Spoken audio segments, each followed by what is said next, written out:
your professor Lucas Leite just got done with some training with Team CheckMat for the 2025 Worlds. Tell me how the CheckMat team training has gone preparing for the event.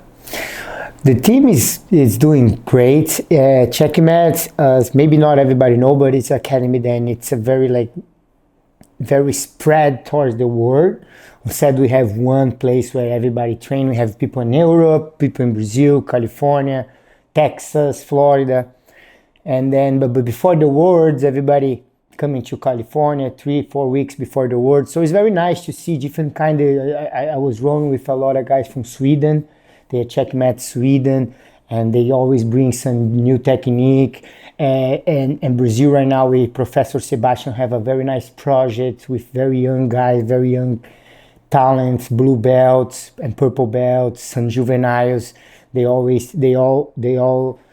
come in here 2-3 weeks before the Worlds. Also, the guys then are original from California, like Jansen, Nagai, Mateus Gabriel in Texas right now, El Monstro. Then he's more like an old guy, but he's been training a lot. He's also going to compete. And then a lot of girls too from Sweden, the girls from here. Natalie's out because we just had a baby. So, and she won the last Worlds. She's a little bit sad and she's not doing, but she's going to come back. Who else? I have a lot of people. I always forget someone. And Adam always, he not train as much with us. He moved to Las Vegas. But, he probably going to show up next week on the last 2 weeks for the Worlds. And we are very excited. We have a lot of good people right now.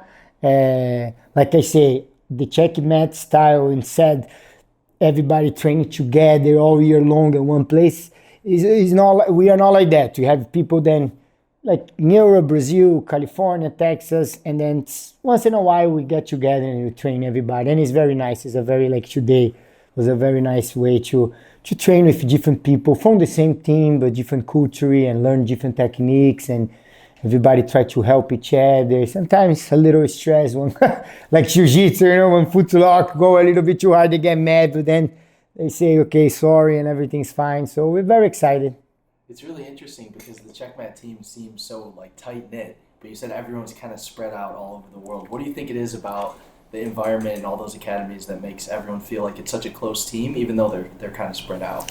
Because a lot of the core, it's a lot of people that used to train together, like say the coach, me, Leo, Rico Vieira, or Sebastian in Brazil, Lapella, João, the guys in Kenya, in Europe. So we know each other from a long time ago, and we talk about our friends, about each other for our students, so we kind of know everybody, so have a mutual respect from everybody, and I feel like that's what makes it, especially during the Worlds, we always have the traditional to try to watch Bochecha fights in the end, so we were all waiting for that. Now we have Jansen, and so I think everybody get together during the Worlds on the same place from the last 10-15 years. So that's why people think like, oh, everybody training together all year, but it's more on the World vibe. Interesting. So I want to talk about some of the individual athletes that are going to be competing. You mentioned Jansen a couple times. He had an amazing performance last year at the Worlds, but he had the injury in the medium heavyweight final that kept him out for like almost a year. Came back to Brasileiro, looked incredible. I feel like just in talking to him that the injury really helped him develop like a new mindset and helped him just come back as a better competitor overall. So can you talk about what you've seen from Jansen in terms of like both his recovery and where he's at right now with his ability and his skill set? Yeah, Jansen is a very special athlete and individual because he's very humble, and so he's very willing to learn. When we roll, he's very he know how to roll with everybody. If you're a master guy, he roll different than if you're adult, and he knows very well the difference from training and competing. And he's one guy then, he's not so, how I can say that, so his life is not just about jiu-jitsu all the time. When he talk, he likes to, enjoy other things. But I think that helping him, he's a little bit more relaxed. He's not so stressed about his performance, And then, but then when you see his performance, is like, oh my God, like he's in the training, he doesn't do that. What's going on? So even then you feel like he's not so stressed and not so, he doesn't have, it's, at least my opinion, he doesn't show too much anxiety about how he gonna perform. Some athletes you can tell they 2-3 weeks before the Worlds, they already change the moods. They go a little bit too hard, or I don't know if I'm ready. I never see that from Jansen. Never, ever. Doesn't matter if he's feeling good or he's not feeling. He always gonna say, "No, I'm fine." Oh yeah, he's always happy, and I think that helping on his performance, being like that for him, in my opinion, helping him because he's not so stressed. I feel like he's not so stressed in how he gonna performance. He just do his thing, do his training, what he have to do it, and when the time coming, he show and do his best. I think that's his secret. He's very like, he doesn't put too much pressure on himself. He doesn't seem like he's anxiety about competing, like, oh my God, the words, I can't lose. He doesn't have that. I think it's his secret. And technically, he's always asking questions. He had a little bit of weakness and defend the leg locks, and he doesn't do too much no-gi as other people. I think that he's starting doing more no-gi. I think that helps when you start to do a lot of no-gi, your leg lock defense naturally becoming better because everybody going to leg locks on the no-gi scene, a little bit more than the gi, let's put that way. So I think he got better on that. I talk that because last year he lost by foot lock and he couldn't do the open finals. So he worked a lot on that. And again, he's one guy, and he's always, when he show to fight, he's always do his best, and he's so relaxed and so hard to score and do anything with him. And I'm very confident that he can win the double gold. His performance last year in the open class was definitely a highlight of the event. Are you anticipating him doing the absolute division this year? For sure he doesn't do. He wanted the double gold, so I think he have game for that. I think Jansen also have a very good style when he decide to take no gi. I think that's gonna be good for him because he like takedowns. He's not a guy that depends too much on the grips. The only thing he's not a foot locker, but I like that style, he doesn't depend on lapels or deep lassos. He still play guard, like hook guard, one leg X a lot. So it's a simple game, but I feel like it's simple but very hard to deal with.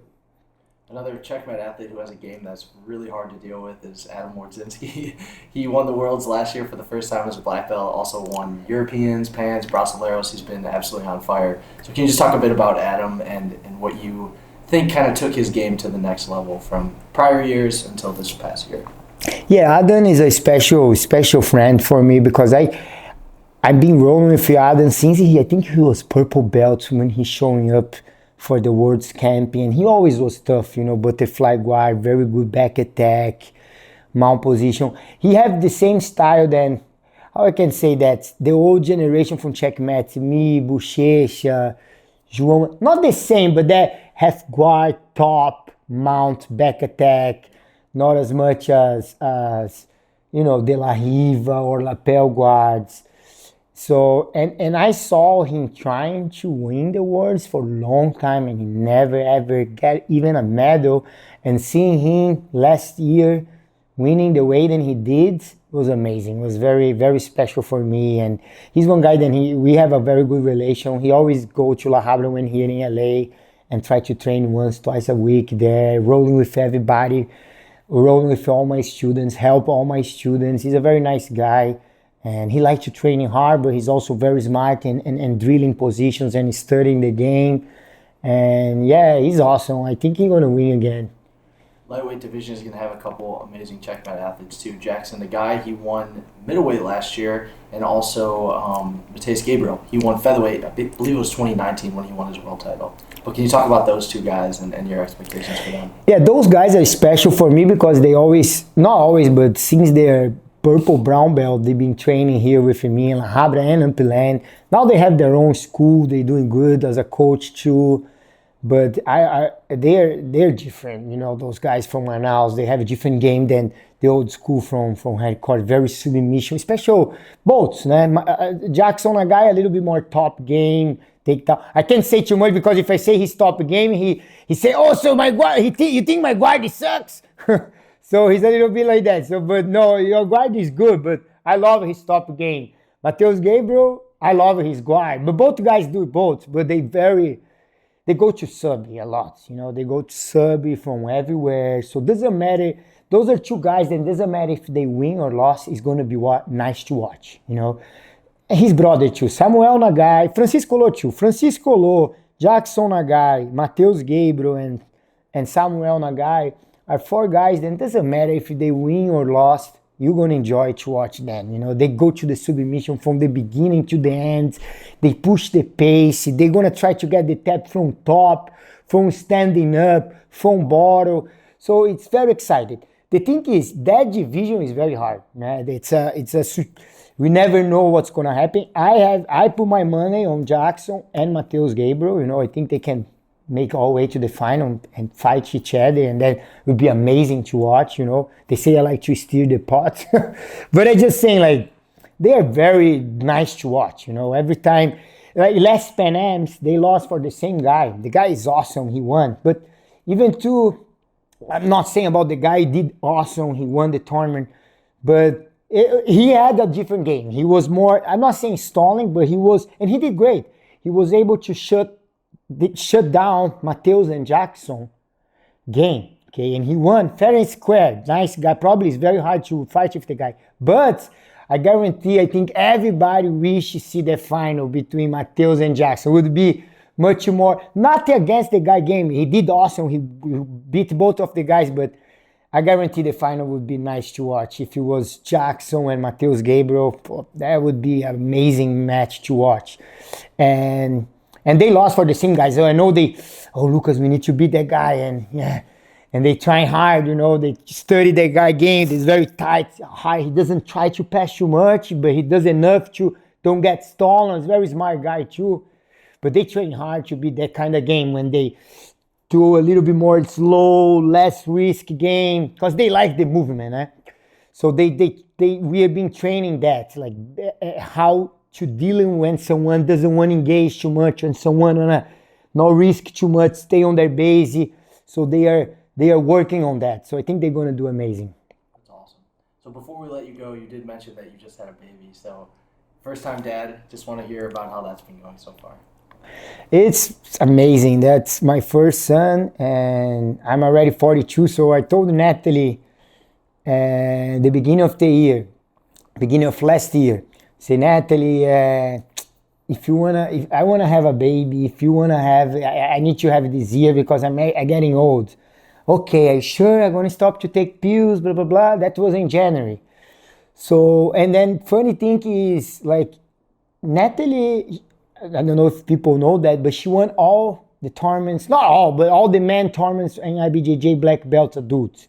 You know, besides a lot of Open and US Nationals, she won Brazilian Nationals, Pan Ams, Europeans, Worlds no gi, but she never won the Worlds until last year. So, and it was crazy because when she fought last year, when she won the Worlds, she already was pregnant, but we didn't know. If we find out before, she would probably not competing. But she competing and she won, and then like 3 weeks later or 2 weeks afterwards, she tell me, like, Lucas, I my period, I didn't have my period yet.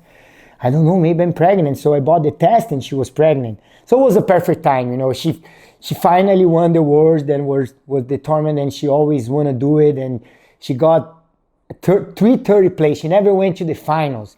And last year she went to the finals with A-Rod, amazing athlete. And she told me, Lucas, I'm not going to lose that one.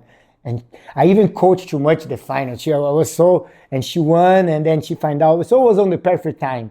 I hope she can recover and go back to compete one more Worlds. I think she's amazing. She's a very good competitor. You know, I know if people who follow her and see her competing, she's a very good competitor, very calm. I always tell, say, Natalie, she says she's very anxiety, but I say, you don't show your anxiety. Your face is very like poker face.